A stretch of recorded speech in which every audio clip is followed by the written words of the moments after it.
It's joke time! Anong tawag sa maliit na pusa? Edi, katiting. In-interview si Esteban ng pulis dahil sa naging sanhi ng pagkamatay ng kanyang mga naging asawa.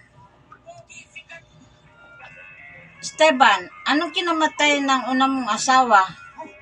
Ako sir, cancer.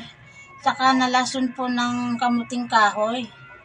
Ay, yung pangalawa, nalason din po ng kamuting kahoy. Ay, yung pangatlo, ako sir, pinukpok ko sa ulo.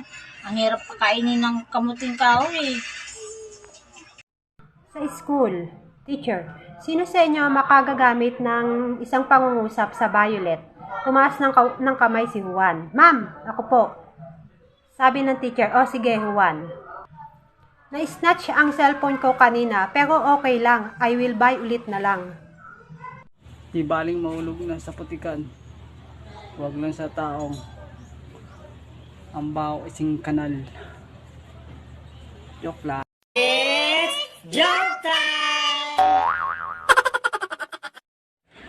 It's joke time mga kabady, mga ka-LL vlog.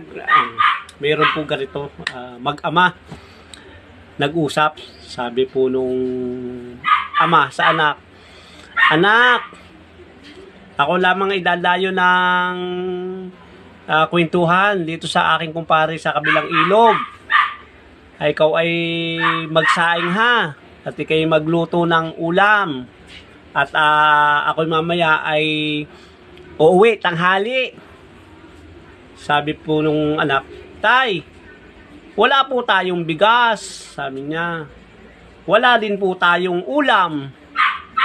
Aba, ay sabi nung ama sa anak, sabi niya, anak, matuto kang magluto ng walang bigas at magluto ng walang ulam, matuto ka. Sabi niya ganyan.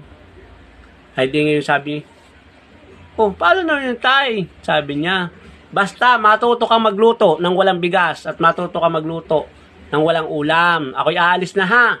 Sabi niya, sige po tay. After noong 11:30 dumating na. Ngayon, ang ginawa ng anak, nakahayin na yung plato do sa lamesa. Sabi nga ng anak, umupo na yung ama do sa upuan. Sabi niya, anak, nasaan yung kanin at saka yung ulam? Kakain na ako. Sabi niya, itay, matuto kang kumain ng walang kanin at matuto kang mag-ulam ng walang ulam. It's joke time! Naisihan din niya yung tatay niya.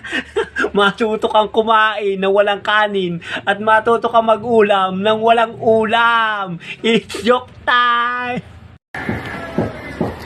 Bakit malungkot ang kalendaryo?